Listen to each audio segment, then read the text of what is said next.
Please शांत हो जाइए दिव्या जी, कोई बात नहीं।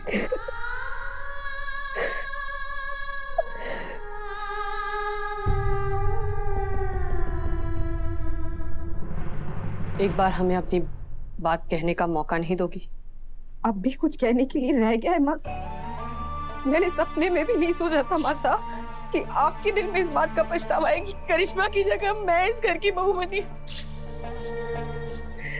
माँ साहब, मैं इस घर की अगली पीढ़ी को जन्म देने जा रही हूँ और ऐसे समय में हमने पूरी दुनिया के सामने अपनी बहू को अपमानित किया। मुझे यकीन भी नहीं हो रहा है माँ साहब आप ऐसा कर सकती हैं। बेटा हम बस क्या माँ साहब, आपने एक बार भी नहीं सोचा कि जो आपने स्टेटमेंट दी कल सभी न्यूज़पेपर्स की फ्रंट पेज पे वही होगी, और वो न्यूज़पेपर मेरे बाबू साहब, भाई साहब जब वो लोग पढ़ेंगे तो उनके दिल पे क्या बीतेगी। इतने प्यार और विश्वास के साथ उन्होंने मुझे आपको सौंपा था माँ साहब।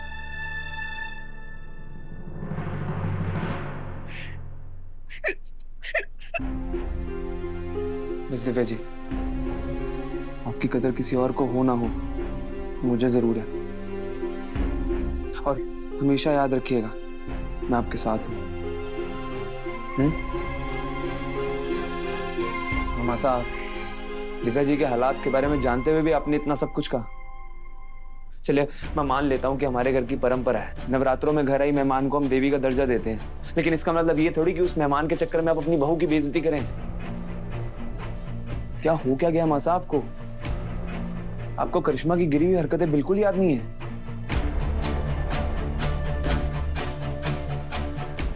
दिव्या हमारे लिए बहू नहीं बेटी समान है, और काश हम तुम्हें बता पाते बेटा कि हम जो कर रहे हैं अपनी बहू की जान बचाने के लिए ही कर रहे हैं। बस मासा, आपने जो करना था आपने कर लिया, अब प्लीज हमें अकेला छोड़ दीजिए।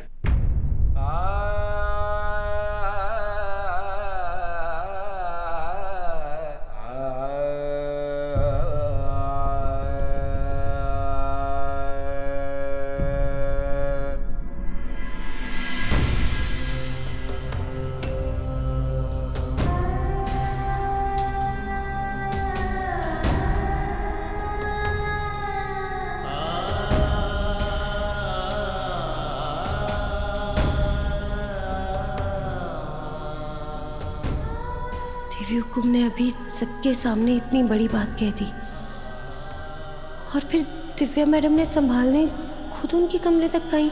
कोई ना कोई बात जरूर है जो देवी हुकुम ने अंदर ही अंदर खाई जा रही है। देवी हुकुम को ऐसा परेशान तो मैंने कभी नहीं देखा। करिश्मा मैडम ने स्टेज पर ऐसा क्या कहा कि देवी हुकुम ने ये सब कहना पड़ा। पता करना होगा कि उस फाइल में ऐसा क्या लिखा है।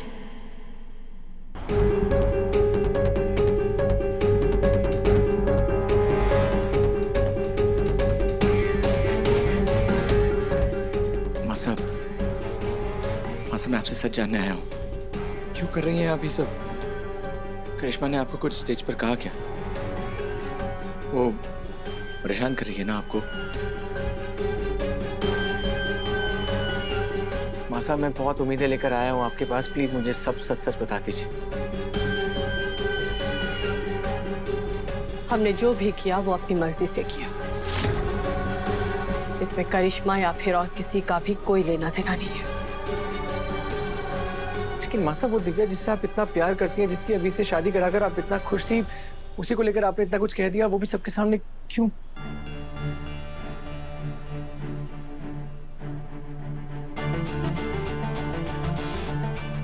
देव को हम सब बता दे क्या?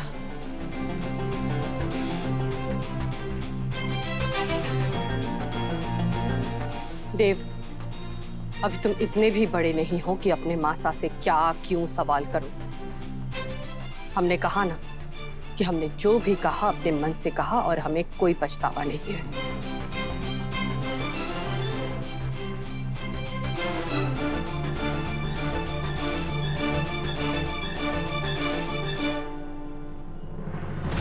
हमने कहा ना कि हमने जो भी कहा अपने मन से कहा और हमें कोई पछतावा नहीं है।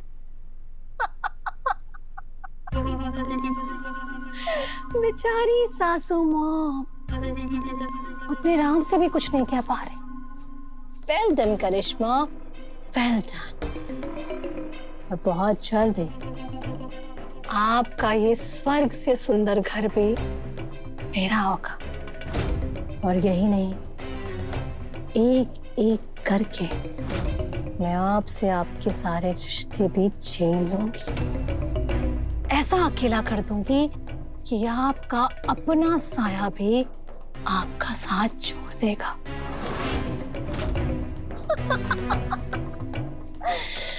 बेचारी चंद्रिका सिंह चौहान।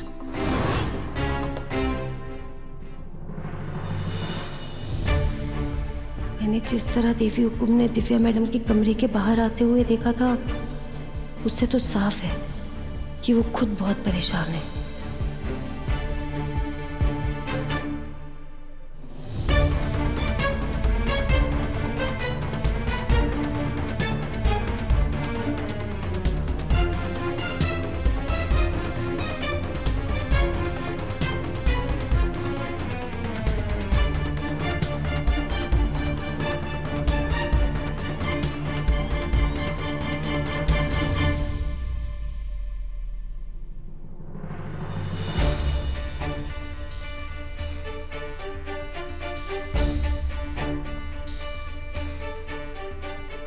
देव सर, सब ठीक हो जाएगा। देवी हुकुम के लिए इस परिवार से बढ़कर और कुछ ना है। उनके इस कठोर कदम के पीछे भी उनके मन में इस परिवार की कोई भलाई ही छिपी होगी।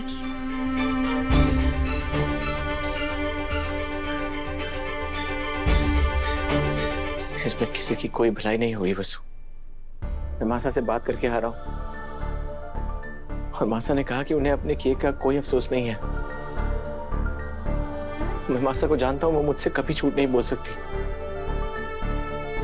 मैंने पूछा उनसे कि क्या करिश्मा उनको ब्लैकमेल कर रही है या किसी को बचाने के लिए उन्होंने एक कदम उठाया है, लेकिन उन्होंने साफ शब्दों में कहा कि इसमें करिश्मा का कोई लेना देना नहीं है।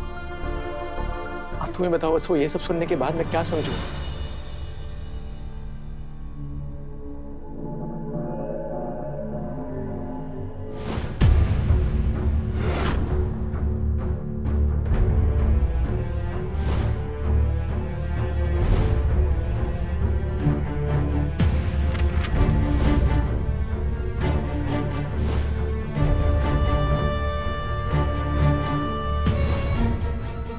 देवी हुकुम करिश्मा मैडम के आने के बाद से ही बदली बदली सी है। जानो कि देवी हुकुम कभी झूठ नहीं बोलती, कभी किसी का दिल नहीं दुखा सकती।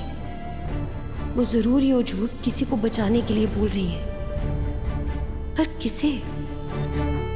Anyway, thank you. कम से कम इस बात की तो तसल्ली है कि तुम मेरे साथ हो। मैं हमेशा आपके साथ हूं देव सर, हमेशा।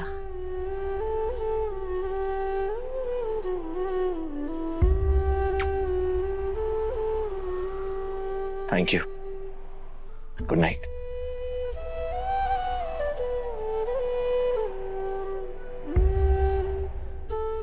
यो सिर्फ आपका परिवार ना है देव सर, हमारा सासरा भी है। और मैं अपनी सास और धनी के बीच कभी कोई दूरी ना आने दूंगी।